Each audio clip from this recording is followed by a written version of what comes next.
एक political party का एक नेता आप बता दीजिए, बीजेपी नहीं बाकी पॉलिटिकल पार्टीज भी, जो अपनी रैलियां ना कर रहे हों, रैलियों में लोगों को अपील कर रहे हो सार्वजनिक मंच से कि कृपया करके मास्क लगाइए, मैंने भी लगाया है, आप भी लगाइए, जो कह रहे हो कि कृपया करके वैक्सीन अगर लगा हुआ है तभी यहां पर आइएगा, और वो कह रहे हो कि रैली करने की जरूरत ही नहीं है, चुनाव से ज्यादा जरूरी लोगों की जिंदगी है। एक पॉलिटिकल पार्टी, एक नेता बताइए। आरपी सिंह साहब, ईमानदारी से आपने कहा कि सियासत नहीं होनी चाहिए। बिल्कुल, मैं इस बात पे आपके साथ बिल्कुल रजामंदी रखता हूं कि सारी राजनीतिक पार्टियों को इलेक्शन कमीशन ने बुलाया था, पर इलेक्शन कमीशन ने पूछा कि चुनाव टाले जाए। सब राजनीतिक पार्टियों का चुनाव नहीं टालने चाहिए क्योंकि वो लोकतांत्रिक प्रक्रिया को खराब करेंगे। परंतु हाँ, कोरोना के चलते जो जो आपको उसमें चिंता करनी चाहिए इलेक्शन कमीशन को, वो चिंता इलेक्शन कमीशन करे। वो इतनी बात कही, जो जो मॉडल कोड ऑफ कंडक्ट के अंतर्गत जो जो रूल्स एंड रेगुलेशन, ताकि कोरोना के चलते हुए लोग और न उससे ग्रस्त हों, उसकी चिंता करने के लिए कहा गया। और हम तो कह रहे हैं कि अगर इलेक्शन कमीशन चाहेगा तो सबकी सब रैलीज बंद हो। सर, इलेक्शन कमीशन अगर फैसला सुना देगा तो ना तो आरपी सिंह साहब मने करेंगे, ना आलोक शर्मा साहब मने करेंगे। चुनाव आयोग से बढ़कर थोड़ी कोई पॉलिटिकल पार्टी हो जाएगी, ये तो ठीक बात है, लेकिन आपने ईमानदारी से स्वीकारा, ये अच्छी बात है। मैंने आपको पूरा वक्त दिया, मैं जरा आलोक शर्मा जी से वही सवाल दोहराना चाहता हूं। जी कहिए आरपी सिंह साहब, कहिए। और मॉडल कोड ऑफ कंडक्ट सब पार्टियां अपने पे लागू करें, ये जरूरी है। उसमें आलोक जी की पार्टी हो और हमारी भी पार्टी हो। तीसरी बात, आज देश के हर डिस्ट्रिक्ट के अंदर ऑक्सीजन के प्रोविजन कर दिया गया है, जो आप मुझसे पूछ रहे थे। ये आज चिंता की कि देश के हर डिस्ट्रिक्ट के अंदर अगर कोई ऑक्सीजन की दिक्कत हो तो उसकी चिंता अभी हो गई है। वहां पर जो ऑक्सीजन के मशीन लगनी है, वो ऑक्सीजन के जो मशीन चाहिए वो उनका प्रोविजन वहां कर दिया गया है।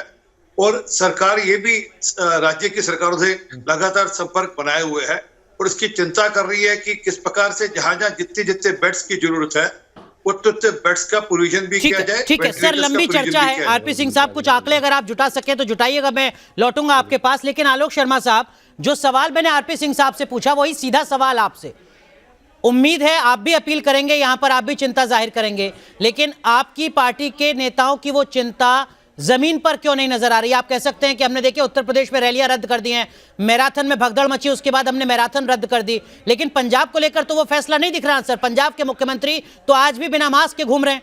ये हो सकता है कि वो पीएम के साथ ना हो, कोरोना का हवाला देते हुए। आलोक शर्मा साहब, क्या वाकई ईमानदारी है सियासतदानों में?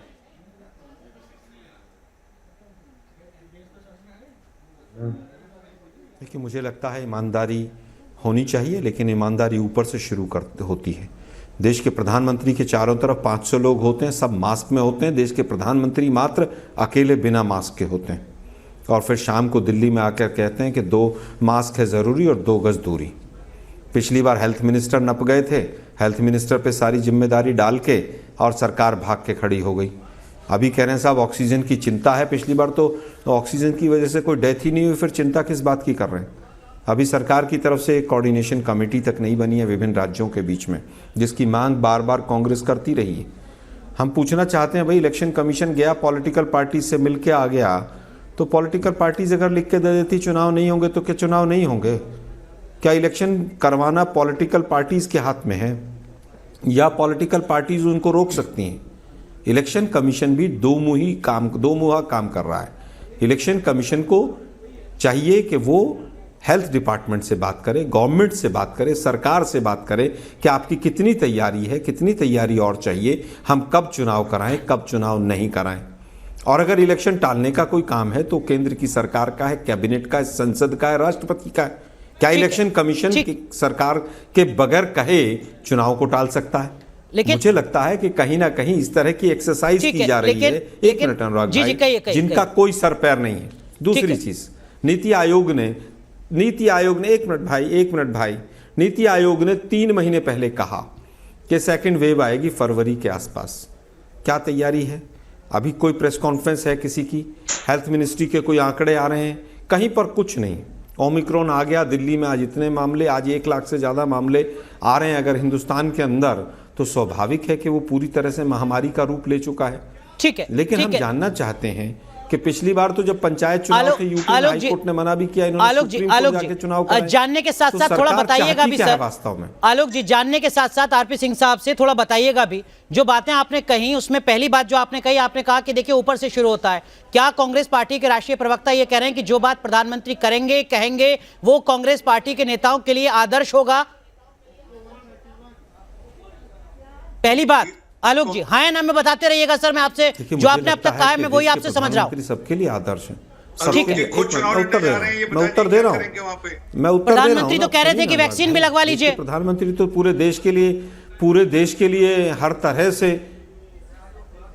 अरे भाई तो वैक्सीन तो लगवाई है ना, लेकिन वैक्सीन नहीं लगवाने का काम तो सरकार ने किया है। आज भी 60 करोड़ लोग ऐसे हैं जिनको वैक्सीन नहीं लगी है।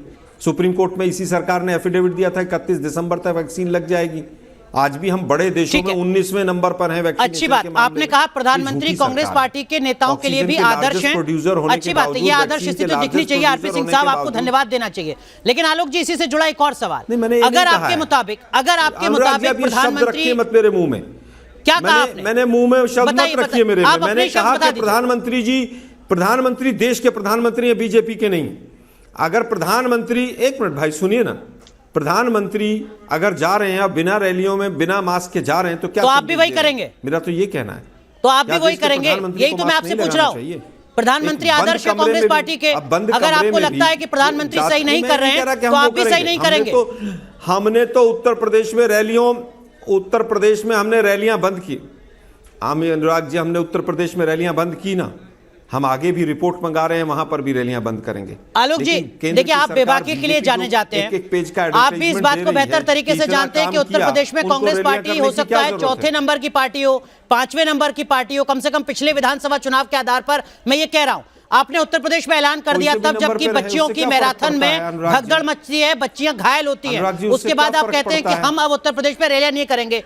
आलोक शर्मा राष्ट्रीय प्रवक्ता कांग्रेस के ऐलान करें कि हम पंजाब में रैली नहीं करेंगे, चन्नी साहब किसी भी सार्वजनिक कार्यक्रम में शामिल नहीं होंगे, एक तरफ कह दीजिए आप सर। आलोक जी ये बोलो, आप रैली उत्तराखंड में चुनाव लड़ने जा रहे हो, हरिद्वार में आपके पोस्टर लगे हुए हैं, आप का सवाल क्या करोगे? आप रैली नहीं करोगे उत्तराखंड में? एक पॉलिटिकल पार्टी कैसे कह सकती है कि यहाँ नहीं करेंगे और वहाँ करेंगे? हम सर आप ही कह रहे हैं कि हमने उत्तर प्रदेश में रद्द कर दिया, मैं आपसे पूछ रहा हूँ कि पंजाब में क्यों नहीं कर रहे हैं? लागू नहीं होता इलेक्शन। अरे आलोक जी, उत्तर प्रदेश में क्यों रद्द किया आपने रैली, किस आधार पर? अनुराग जी, मैंने कहा ना कि बाकी राज्यों से हम, एक मिनट सुन लीजिए ना भाई, आप सवाल भी आप ही कर रहे हैं, उत्तर भी आप दे रहे हैं। मैं कह रहा हूं कि हम बाकी स्टेट से भी रिपोर्ट मंगा रहे हैं और वहां पर भी करेंगे, इसमें कहां आफत है?